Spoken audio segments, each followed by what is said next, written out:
हामिद भाई सुबह बखैर। सुबह बखैर जी। खैर तो है, ऐसी क्या बात है जो फ़ोन पर नहीं बता सकते थे? बस क्या बताऊं, मैं बहुत मुश्किल में हूँ, नौकरी चाहिए मुझे। टैक्सी स्टैंड से निकाल दिए गए हो ना तुम? भाई टैक्सी चलाने के अलावा और कुछ आता भी तो नहीं है मुझे, और आपको तो मालूम है टैक्सी ड्राइवर की जॉब मिलना कितना मुश्किल है। ख़ास तौर पर दुश्मन जब आतिफ जैसा हो तो नौकरी मिलना मुश्किल है।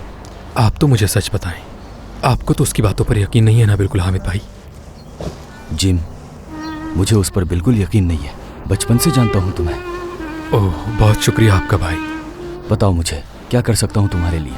क्या आप मेरे लिए कुछ भी करके उन काली टैक्सी वालों की कंपनी में मेरे लिए ड्राइवर की जॉब निकाल देंगे तो बहुत अच्छा हो जाएगा।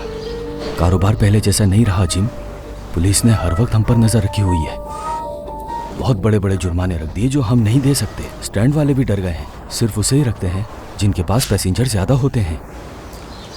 समझ सकता हूँ मैं। तुम्हारे बाबा जहाँ काम करते थे वहाँ चले जाओ, हो सकता है उनके बॉस तुम्हारी कुछ मदद कर दें। तुम्हें इससे अच्छी कोई नौकरी मिल जाएगी। नहीं नहीं, बिल्कुल नहीं, मैं कोई और रास्ता निकाल लूँगा। खैर, तकलीफ देने के लिए बहुत माजरत चाहता हूँ हामिद भाई। चलता हूँ मैं, ख्याल रखिएगा। जिम,